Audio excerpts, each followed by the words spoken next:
Hello and welcome back to the podcast, We Are Selling. My name's Lee Woodward, the author of the Complete Salesperson Course and Claiming Doors. Today, we have a Queensland Agent Edition as we speak to one of our top performing agents in Queensland doing in excess of 100 sales a year. Please welcome to our podcast, Josh Sherwood. Josh, welcome aboard. Thanks for having me, Lee. How long have you been in real estate? 21 years. What got you into real estate? My dad, to be honest, we used to move around a lot as we were growing up, and my old man, he used to flip homes. We used to be in a house and we used to be out of it as soon as it was finished. So real estate was in my blood, it was in my background, but that was when we were in England. So when we moved to Australia, we sold a couple of houses here, and my old man saw the process of the agent and what they were up to. And he said, you should try and become a real estate agent. And at that time, 21 years ago, there wasn't many young people in real estate, to be honest. So I went around and they said, oh, no, go get a trade and come back to us when you're a little bit older and, have a bit of a backup plan in case it doesn't work out. But I was like, nah, that's going to be a really good point of difference for me being young. And, I can do things a little bit differently. So I went for it and got my way in through the door. And that's sometimes all you need in real estate. You just got to get in there and see how it goes after that. Well, our UK listeners will love that you were from the UK originally. Whereabouts in England were you from? Colchester, Essex. So it's about an hour south of London. So much nicer here. But yeah, it's a lovely place. So you mentioned you move around a lot because Dad's flipping properties and then you move countries. So suddenly here you are in Australia. But I think that gives us our first coachable moment. You're adaptable, a chameleon, and can get on with anyone, would be fair to say. Hence the success you've had with people, then real estate. It was definitely a hard transition moving here from England to Australia at the age of 15. It took me a year or so to really find my feet. And but yeah, I definitely think that is one of my strengths. I feel like I sell a lot of different types of properties these days, anywhere from, a $700,000-$800,000 house to a $3 million property. So, I feel like I'm more of a people person, like rather than a property person or a style of property or a suburb specific. I like to work with people that like me and I like them. And yeah, I feel like that is one of my strengths in this business. Now, just for our listener to get to know you, you're a dedicated real estate sales professional. You run your own personal team. But separate to that, take us into your entrepreneur business moments that you're doing at the moment with your group. Obviously, Freedom Property, we started about 12 years ago, and we used to be Century 21, and then we started our own company named Freedom Property. It was a couple of my business partners at the time started the company, and I was one of the younger sales agents in the team. Eventually, I bought into the business, and then I took over the business a few years ago. So my focus for a lot of my career was on my own sales business. I wanted to be the best agent in my area. And then as I performed, I started to grow my team, grow my office. That office became the brand. Now we have 62 agents at the brand.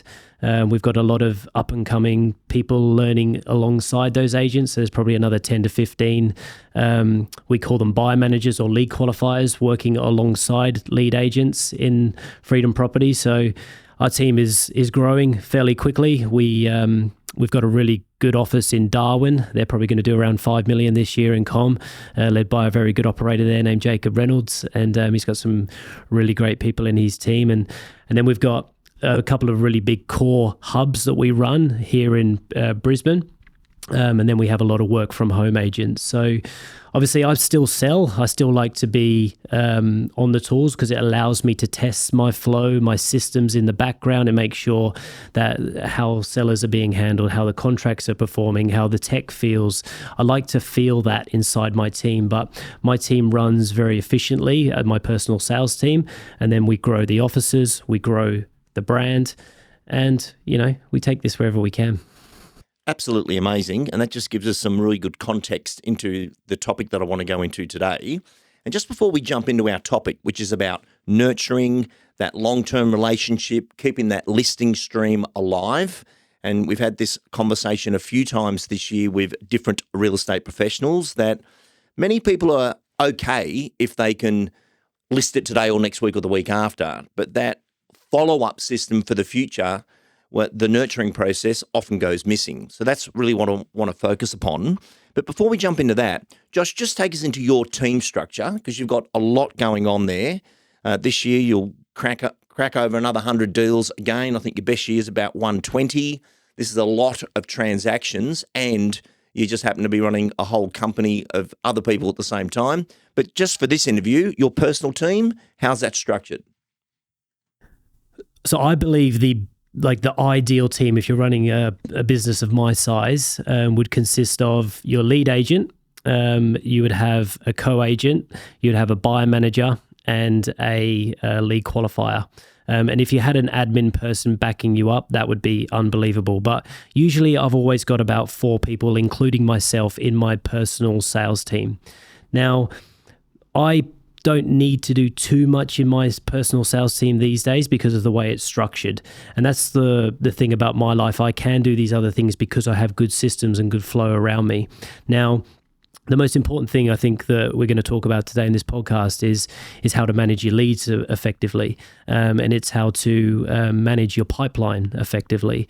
So for me, I believe that in your business, the lead qualifier role. Now, rather than have an agent and a co-agent and they all just running off and doing their own things on listings, what I would rather have is a business unit that all works on the same listing, but they've all got their roles on the listing. So we have in our team someone that answers the phone, a lead qualifier. So my phone doesn't personally ring; it goes through to an inquiry line. We have an inquiries email, and the lead qualifier handles the leads. We have a buyer manager who would then handle the buyers that would flow into buyers. We have myself as the lead agent who would go out and do all the listing presentations, the appraisals, call the absolute hottest people that need to be closed this month.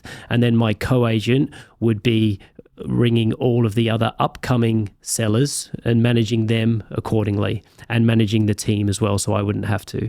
So for me, leads are the most important thing inside your business. So if you've got someone dedicated to handling that lead phone perfectly, and if their response time is quick on that phone, if when they're speaking to the lead, something has already gone out to them, like an automatic email that's got a content pack, which would have all of the things about the property, like the floor plans, the Form 2s, everything that someone would want to know about this property, if it's automatically been sent out to them directly straight away.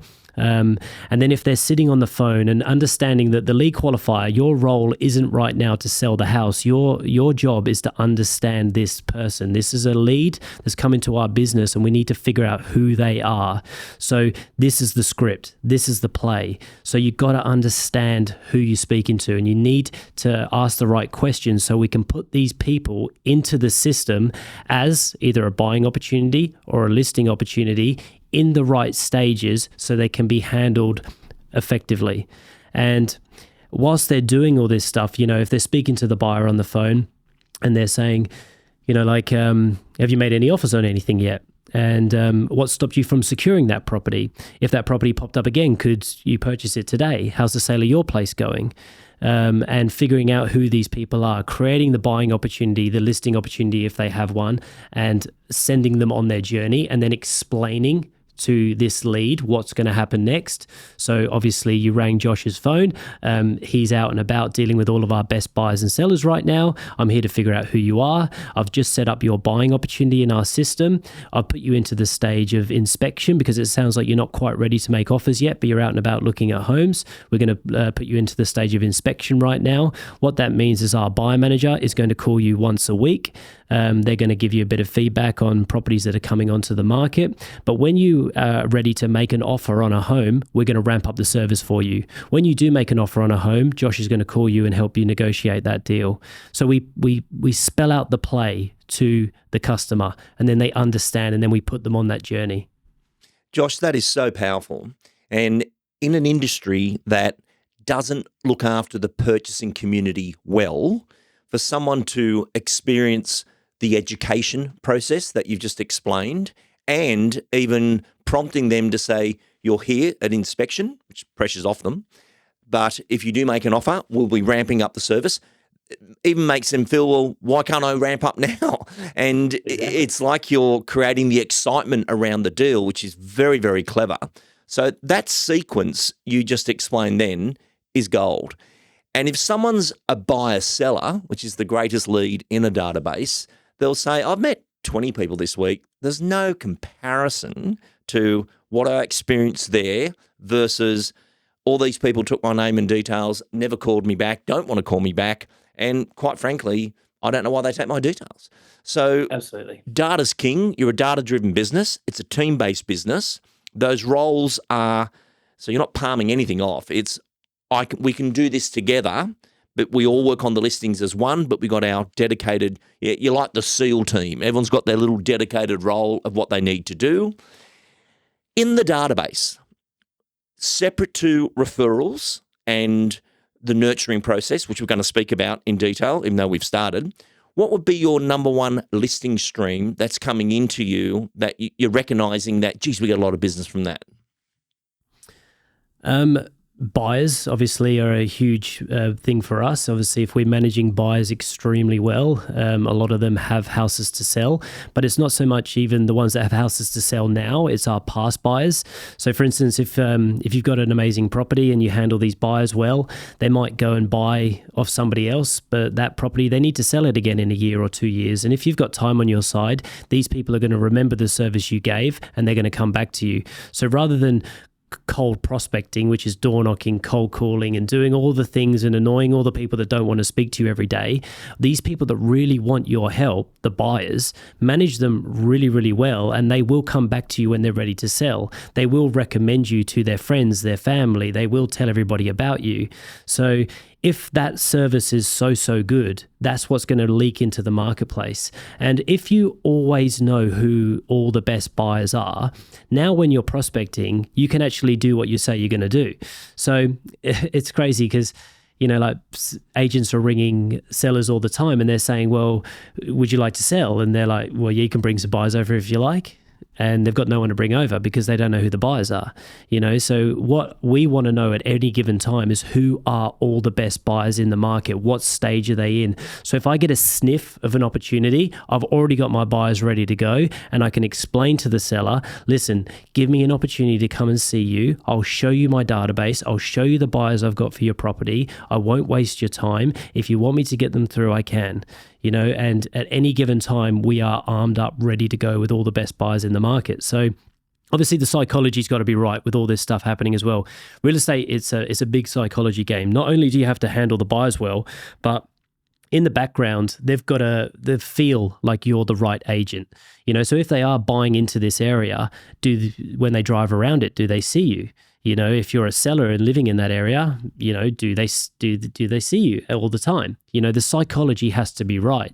You know, so that's what I'm really big on. I try to analyze everything that my seller might be thinking. How is the buyer being handled? And then I try to eliminate as many of them negatives as I can. And that's why I have the team in play, because I, at any given time, can see who my problem is in my team. If I have 100 buyers awaiting calls in my system, I know my buyer manager is a problem right now. I need to get my whole team onto the buyers. Let's get them down to zero. If the leads are building up, I'm like, why are the leads building up? Everybody over here into leads. Let's clear the leads out. If my seller pipeline is building up, all right, leave the buyers for a second. Let's all jump into sellers. Let's get the sellers down. You know, so we are very clear on what is important in our business, and we know who to attack. Absolutely brilliant. Let's look at this mainstream marketing process. And what I mean by that is you've got all these leads identified. So you captured the data well, you've sent them good information, you are making sure there's a connection process to them because they're future sellers, they're not here right now. And let's even take a category, or what are your categories for, you've got all these potential sellers in this big pot. How do you divide that up? How do you see it? We call people that aren't selling, we call them my community listing opportunities. So these are people that we want in our system, but they do not need your call. They do not want to be bothered by you. They do not want you knocking on their door. They do not want you hassling them all the time because they're not selling. This is the biggest thing that I see with real estate agents. They don't know when to be a real estate agent, and they're scared to be a real estate agent when people need them to be a real estate agent.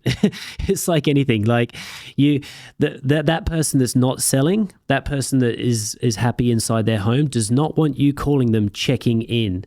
Stop calling them to check in. They don't want that. They don't even really want to hear from you, to be honest. They're very happy in their home. And when they're ready to sell, they'll go to who they had a really good experience when they needed a real estate agent.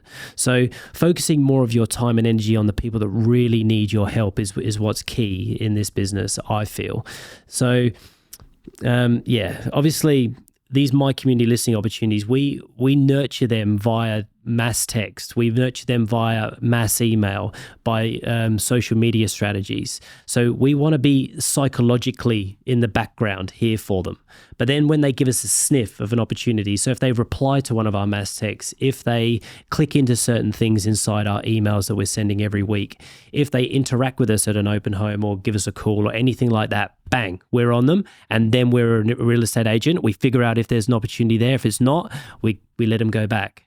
So it's about understanding who in your pipeline is coming on. Like for me personally, how my team works now with my listing opportunities, we have the My Community ones that sit over here. Then we have update and inform, presentation and appraisal. So if I was to make any phone calls today, me, the lead agent who's busy in my personal sales team, I'm going to make 10 to 15 phone calls today. It is going to be who I think I can do a presentation on this month. So, and if I rang them and I said, hey, Lee, I know you spoke to my lead qualifier, Caleb, a few weeks ago, and he said that you'd be ready for to put your property on the market in a couple of months' time. Is that still the case? And they say, fantastic. Well, look, obviously before you come onto the market, there's a lot of things that you need to do. We need to get your house compliant. We need to get the smoke alarms done. We need to get, potentially a building and pest done. Is there anything that I can be helping you with? Yeah, love it. So again, it's not about let me in the door, price it, let's put it up. It's education-based approach that you're using. And there's a lot in what you just said then to unpack for people. And I did pick this up in doing some research on you, that you take compliance of the property very, very seriously versus people whacking stuff on the market and we get a great offer and that back building's not approved. Just take us into that for a moment while you're so methodical on that.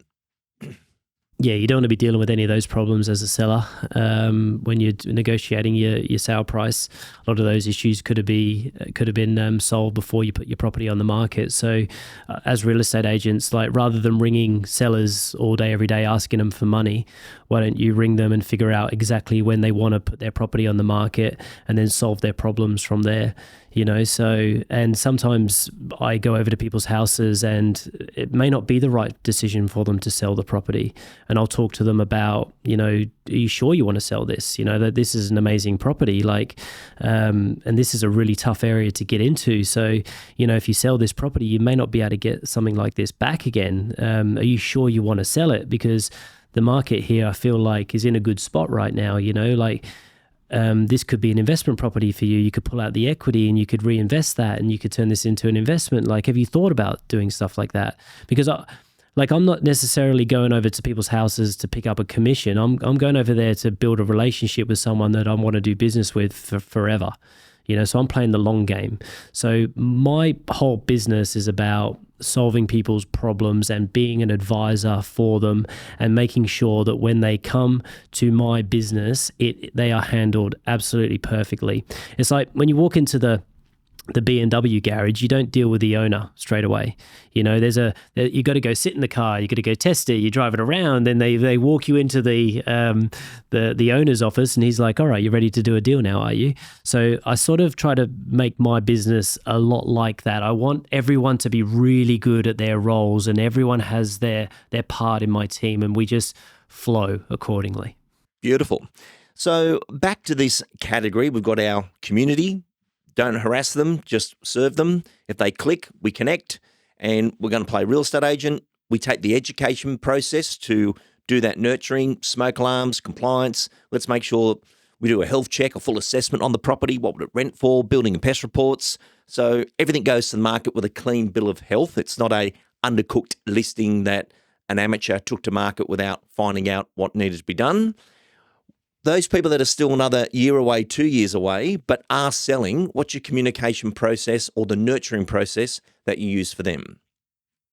It's all psychology again, like if this person says to me, listen, we're going to put our property on the market in a couple of years' time when the kids finish school, I'm going to obviously record this data on their listing opportunity. And when I ring you, I will say, hey, Lee, how's it going? Are the kids ready to leave school yet?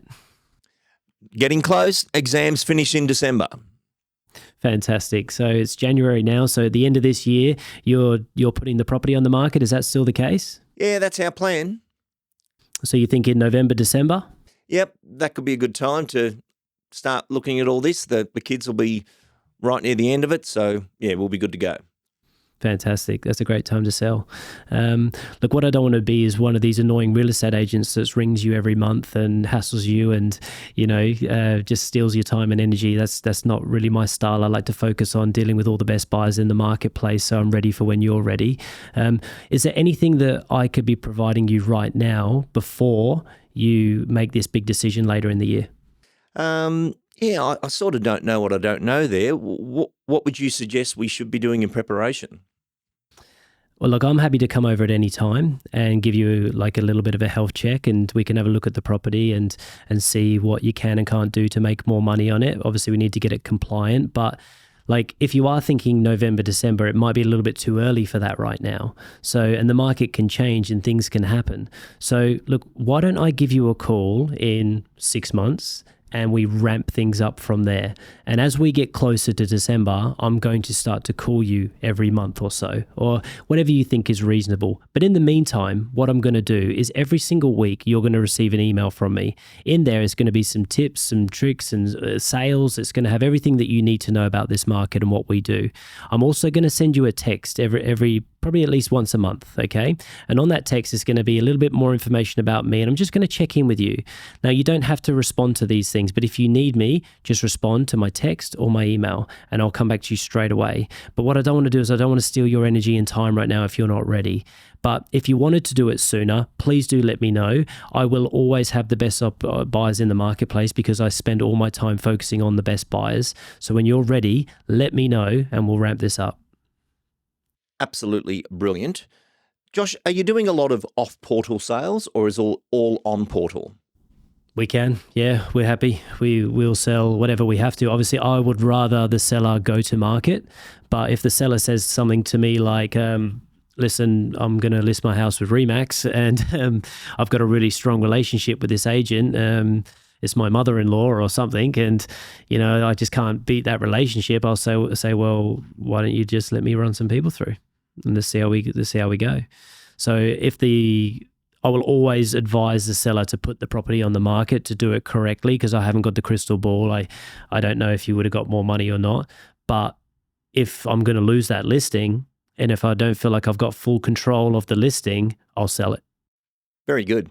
How many buyers would you be managing at any given time as a team? There's about 600 buyers in my system right now who are actively looking. Obviously, probably only about 15% of them that could probably make an offer on the right house today if it popped up. But you're clear on that category of who can buy today, that is tracked? Absolutely. So we've got offers, inspection, update and inform. Update and inform are our coolest buyers. These are people that need some love, but they don't need a call every week. We probably call them once every 3 weeks. We've got the buyers that are in inspection. We call them every 7 days. And then we've got offers. We call them every 2 days. That was really well put. Can I just get you to step through those categories again for the listener who's just pulled over their car and say, Lee, just ask him that again. So this again comes all back to that lead phone call. So when you're speaking to the buyer, assess where they're at on their journey. Figure out if they've made an offer on anything yet and if they can make offers today and how motivated they are to buy a house. Because when you are speaking to these people, you might put them in inspections right now, but then you ring them and you say, hey, Lee, you made an offer on anything yet? And you might say, well, yeah, I did. I made an offer on this property. Then you need to change that stage to offers and you need to stay all over that person. Because remember, we're going to war, real estate agents. You're going to war for your sellers. So if you know all the best buyers in the marketplace and they say, well, I'm looking at this one over here, you say, well, yeah, it's not too bad, but I think I've got a better one coming. Yeah, very good. So you can sort of control your marketplace a little bit better because you know who all the best buyers are at any given time. And remember, they start to trust you, these buyers, and we actually want to help them because they're our future sellers. So we are going to guide them, we are going to help them. And for a seller, we know what these people can spend because we're speaking to them every single week. We're logging every single call. So these people that start in update and inform, they might move to inspection, they might move to offers, they might move back to update and inform because you know what the journey of a buyer is like. But if they purchase, they're closed. See you later. But now we create a listing opportunity on them on the property they purchase, and they're in my community. They're going to get the email from me once a week with all the things that are happening in my world. I'm going to tell them my story, tell them my journey, tell them the properties I'm selling. I'm also going to hit them with a mass text every 3 months that says, hey, Lee, how you going? It's me again. Hope you're well. Hope you're loving your house. I'm here if you need me. You're just something simple. And that's, again, just the psychology, like they drive around the area that they've just purchased in. They'll see me. They'll go on their social media. They'll see me. I'm here. Excellent. Josh, the nurturing process, you've actually nailed that part of the interview. And one thing I'd like to flow on to is how you've structured the dwellings database of your area. And this is quite an interesting conversation. Most people in real estate chase people, yet the dwelling of the area is one high street is always going to be one high street. And the only thing that changes is the new owner every 3, 7, 14 years, whatever it is. But that record is a dedicated record in the database. How did you approach that for service area? And what is the data? Like, we've got your data categories and structures really well explained today. Do you have your own tech or are you using shelf tech? We've got our own tech. We built it on top of Salesforce. It's called the Property Platform. But yeah, it's a really high end system. But the thing about your area is the properties, they don't change too much. So like you say, like the owners might change, but the house stays the same. So what we've done is we've gone around the whole of our region and we've put the block sizes, the bedrooms, the bathrooms, pool, yes, no, on all of these properties. And we encourage our agents to continually update those things as they know them. So these features stay the same. So now the owners might change. But what I can do is with those My Community listing opportunities, I can grab, and we call it mass communication. So I can grab all of the My Community listing opportunities and I can dissect them. So what I can then send is a mass text that says, hey, contact first name. I was in suburb the other day and I drove past your place at street name. How you been going? So I can do stuff like that. I can also dissect my database and say, hey, contact first name. I've got a buyer that's specifically looking for a bedroom, bathroom in suburb. I thought your place at street name would work really well. Would you like to sell? And I can pump that out to like 1,000 people, like boom, straight away.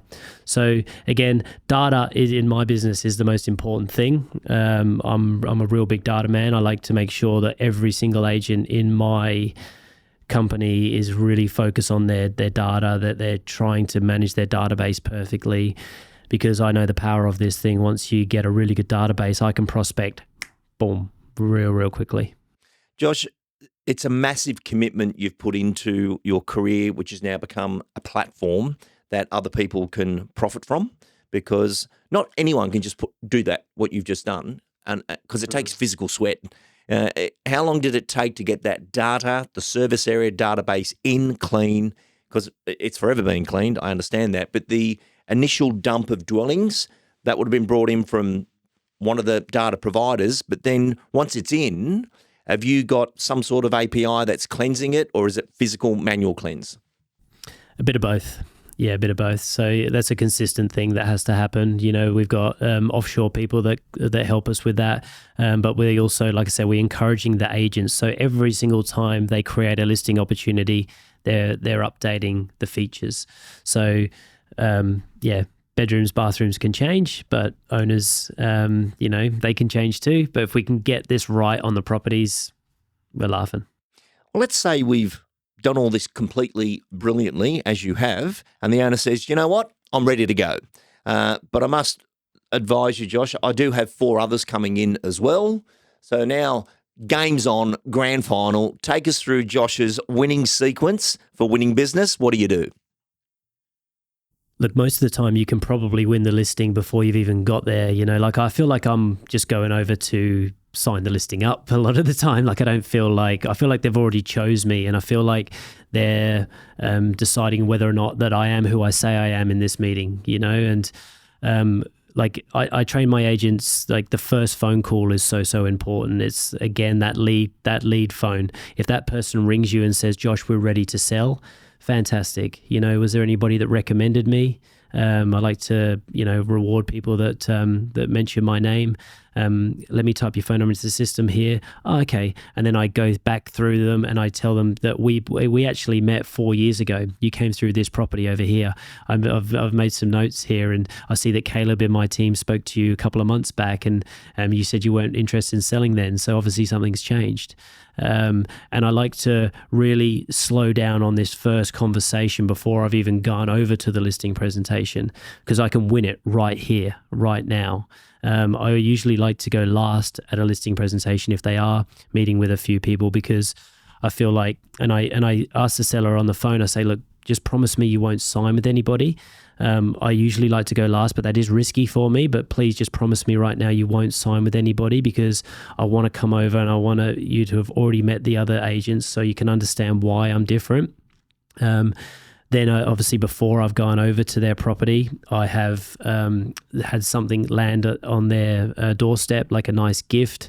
I've also sent them a survey before I've gone over, and that survey has got the heaps of questions about what they're needing from me, so I can customize my presentation based off that. Like, one of the questions on that survey is, what's most important to you? Is it achieving the most amount of money? Is it keeping your costs down, low upfront investment? Because if I didn't know that and I dropped a $5,000 marketing package on someone that had no money, that could lose me the listing straight away. If I don't know how much this seller wants for their property, because one of the questions is, how much would you like to sell it for?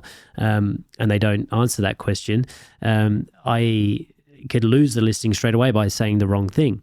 One of the questions on the survey says, when would you like to put your property on the market? And if they said, we'd like to get it on the market in the next 7 days, 2 weeks, then I can really go hard on the close. But if it says 3 to 6 months, I'm not going to be trying to go in there and close as hard. I'm going to assess them first. So again, understanding who you're sitting in front of is very, very important. But then when I'm at the listing presentation, again, I just like to build rapport. I just like to use reverse psychology to make sure they really want to sell the home. I want to make sure they understand that I'm not just here to sell their property. I'm here to get the most amount of money. I really care about them. I care about marketing their property well. I care about how their buyer's treated. And I care about my business, and I want to deal with the right people. Not everyone's going to want to do business with me, and that's fine. But my goal here in this moment is to see if we want to work together. And it's not just about them choosing you. You have to choose them, and they've got to feel that as well. Josh, that was so powerful. And, in our preparation for today, which you didn't really have any time to prepare for, because we told you yesterday afternoon that an opening has come up in the studio today. So I really appreciate you doing the turnaround for us. But what you just explained is so in line with why we're speaking about nurturing. Because to turn up to these shootouts on fees and there's no facts or evidence, that's not what real estate is about.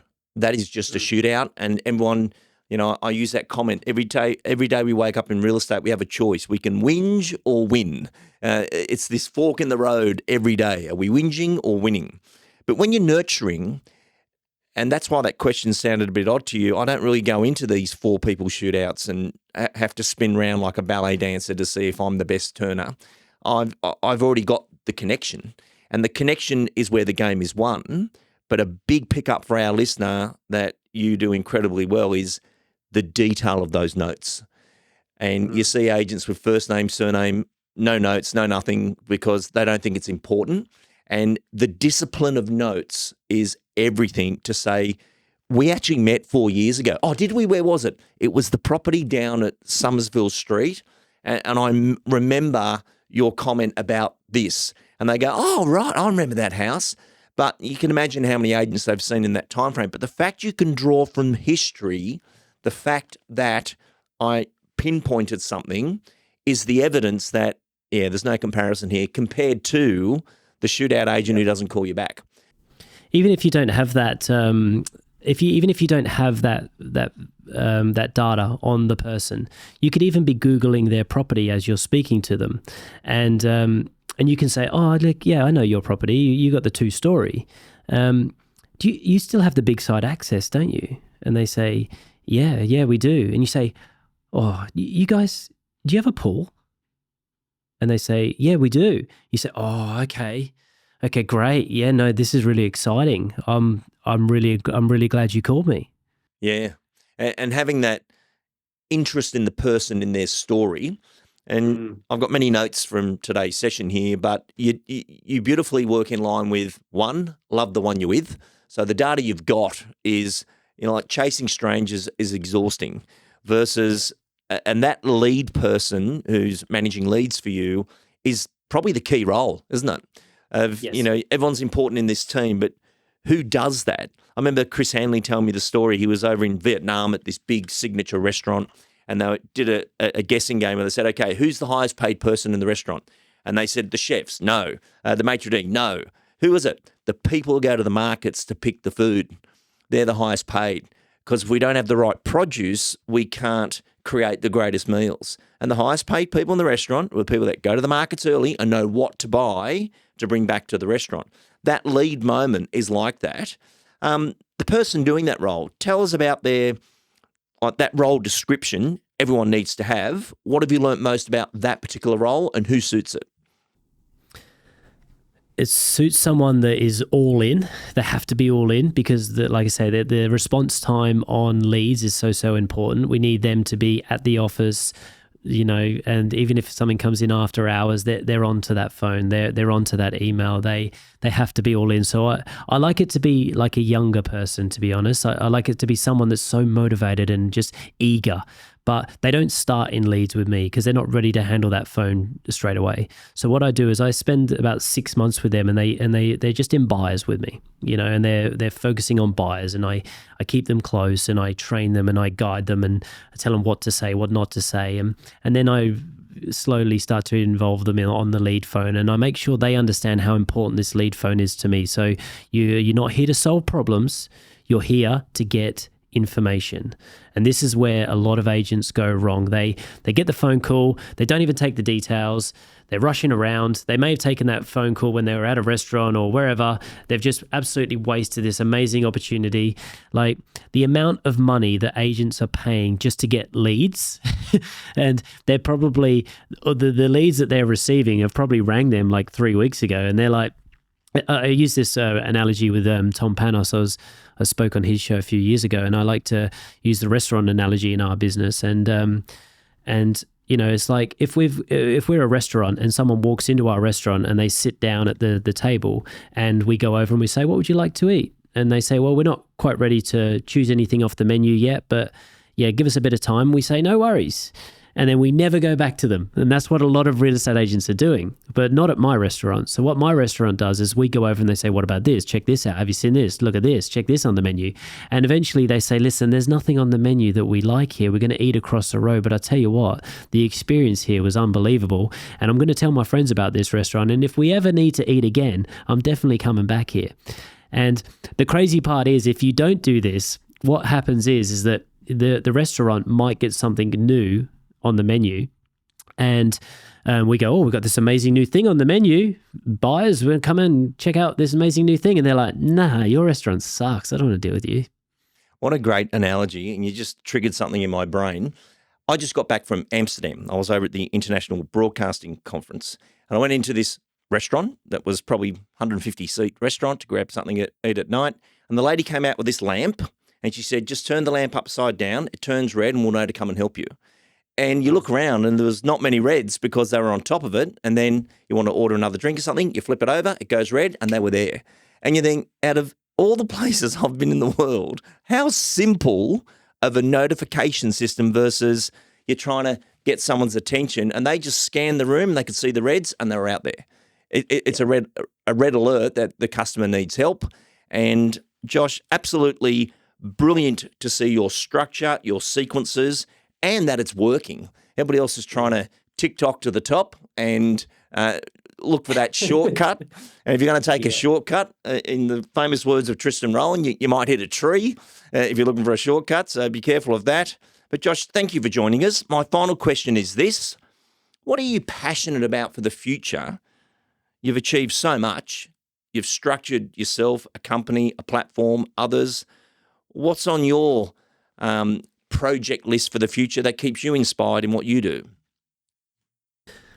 I'm doing this for my friends, my family, the people around me. You know, like it's very, very rewarding having someone start in this business and you just see them blossom and become very successful, not just in real estate, but in life. And, you know, everything for me is about community. It's about being around people that I want to be around every day. And I've got so many of them here in my company and hopefully a lot more of them to join us and to come. And every day we just go after it. You know, if we're here, we go hard, we train hard, we work hard, we play hard, you know, and we just surround ourselves with good people. And we're just having a crack, you know, like we're not perfect, but every day we just try to get better and we try to make our business better. And whatever this business needs, we're just going to keep doing it, you know? So yeah, we're just taking every day as it comes, Lee, and I'm enjoying the journey. And I still feel like I've been doing this for 21 years and we have achieved a lot, but I still feel like we've got so much further to go. I just feel like we're scratching the surface right now. And Josh, you actually, we were chatting off air before coming on, and you listened to the Top 100 Business Stories and Life Lessons of Mr. Charles Starby. You know Charles, obviously you're at Century 21 before what you did now. What effect did he have on your career? Well, Randall Curry was my coach growing up, and he and Charles had a very good relationship. So I didn't have too strong of a relationship with Charles early on, but I've recently, over the coming years, I have spent a bit more time with Charles just because I look at his business and I see what he's created, and I think, you know, what a great mentor, what a great person to be around. So I've been reaching out to Charles a lot more over the last few years, and we went to dinner recently, and I played golf with him on his amazing golf course over there in the mountains. And yeah, he's a really, really good character. What I love about Charles is he's so funny. Like, he's just like, when you're with him, you're just like, this guy is hilarious, but he understands business. And what I really liked about the top 100 stories there with Charles is he spoke a lot, you know, like when you listen to a lot of these podcast shows, that it's everyone just talking about like marketing, or they're talking about, you know, all the same olds. Whereas that was talking about, you know, how to increase the bottom line and how to track your numbers, and, you know, a lot more businessy stuff, you know, which I think this real estate world needs a lot of help with. I think everyone is so caught up with the big number at the top, like I need to make X amount, but then what do they take home? You know, like where's all their money going? You know, so I thought for any other like principals or office owners or just people that are wanting to improve their business, you know, those stories with Charles are perfect. Great feedback, and thank you for joining us on the podcast We Are Selling. I'm sure we'll hear from you in the future. Thank you for joining us.